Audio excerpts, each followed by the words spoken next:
Abid Ali info T V کے معزز ناظرین السلام علیکم۔ ناظرین، ایک مرتبہ حضرت خضر علیہ السلام دریا کے کنارے بیٹھے تھے۔ اتنے میں کسی سائل نے آ کر ان سے سوال کیا کہ میں آپ سے اللہ کے واسطے سوال کرتا ہوں، مجھے عنایت فرمائیے۔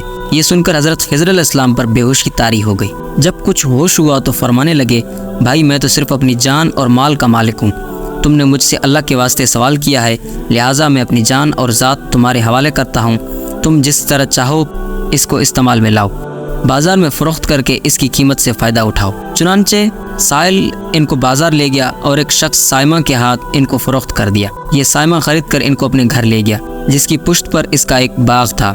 چنانچہ سائمہ نے حضرت خضر علیہ السلام کو ایک کدال دیکھ کر کہا، سامنے والا پہاڑ جو 3 مربع میل رقبے میں واقع تھا، اس کی مٹی کاٹ کاٹ کر باغ میں ڈال دو۔ اور یہ حکم دے کر سائمہ نے اپنی کسی ضرورت سے کہیں چلا گیا اور حضرت خضر علیہ السلام اس پہاڑ سے مٹی کاٹ کر باغ میں ڈالنے لگے۔ جب سائمہ گھر واپس آیا تو اس نے گھر والوں سے دریافت کیا کہ تم نے غلام کو کھانا بھی کھلایا یا نہیں؟ گھر والوں نے جواب دیا کہ ہمیں معلوم ہی نہیں غلام کہاں ہے۔ یہ سن کر جب سائمہ خود کھانا لے کر باغ میں آیا تو اس نے دیکھا کہ وہ غلام یعنی حضرت خضر علیہ السلام تمام پہاڑ کی مٹی کاٹ کر ڈال چکے تھے اور اپنے کام سے فارغ ہو کر اپنے مولا حقیقی کی عبادت میں مصروف تھے۔ یہ دیکھ کر ان کو بڑا تعجب ہوا اور اس نے دریافت کیا، یہ تو بتائیے کہ آپ کون ہیں؟ یہ بات سن کر حضرت خضر علیہ السلام پر کچھ بے ہوشی سی طاری ہو گئی اور پھر افاقہ ہونے پر انہوں نے فرمایا کہ بھائی میں خضر ہوں، جس کو سن کر سائمہ کے ہوش اڑ گئے کہ تو نے کیا کیا؟ ان کو غلام بنا کر ایسے کام پر لگایا، یہ تو انتہائی گستاخی ہے۔ پھر یہ سوچنے کے بعد سائمہ نے توبہ کی اور پروردگار سے عذر خواہی کے ساتھ حضرت خضر علیہ السلام کو آزاد کر دیا اور اللہ کی بارگاہ میں عرض کیا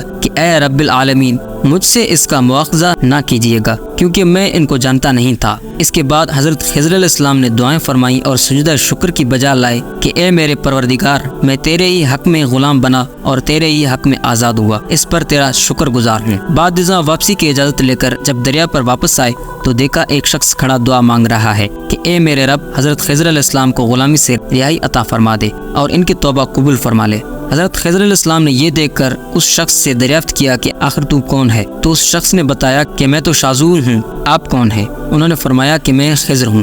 اس کے بعد شازون نے کہا، اے خضر علیہ السلام، آپ نے اپنے رہنے کے لیے مکان بنا کر دنیا طلب کی ہے، کیونکہ حضرت خضر علیہ السلام کا دریا کنارے پر ایک عبادت خانہ تھا۔ بس یہ سن کر وہ فوراً میدان میں نکل آئے اور وہی اللہ کی عبادت میں مصروف ہو گئے۔ اس کے بعد حضرت خضر علیہ السلام نے اسی جگہ پر ایک درخت لگایا اور اس کے سائے میں عبادت شروع کر دی۔ تو آواز آئی، اے خضر، جب تم نے درخت کے سائے میں سجدہ کیا تو تم نے دنیا کو آخرت پر ترجیح دی۔ پھر فرمان ہوا، مجھے اپنی عزت اور جلال کی قسم ہے، مجھے دنیا کی محبت میں رضامندی نہیں ہے۔ اس کے بعد حضرت خضر علیہ السلام نے شازون فرشتے سے کہا کہ اے شازون، دعا کرو کہ اللہ تعالیٰ میری توبہ قبول فرمائے۔ چنانچہ شازون نے دعا کی اور اللہ نے شازون کی برکت سے حضرت خضر علیہ السلام کی توبہ قبول فرمایا۔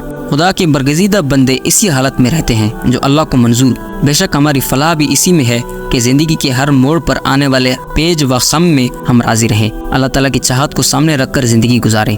دعا ہے کہ اللہ تعالیٰ ہمیں اسی واقعے سے سبق حاصل کر کے نیک بننے کی توفیق عطا فرمائے، آمین یا رب العالمین۔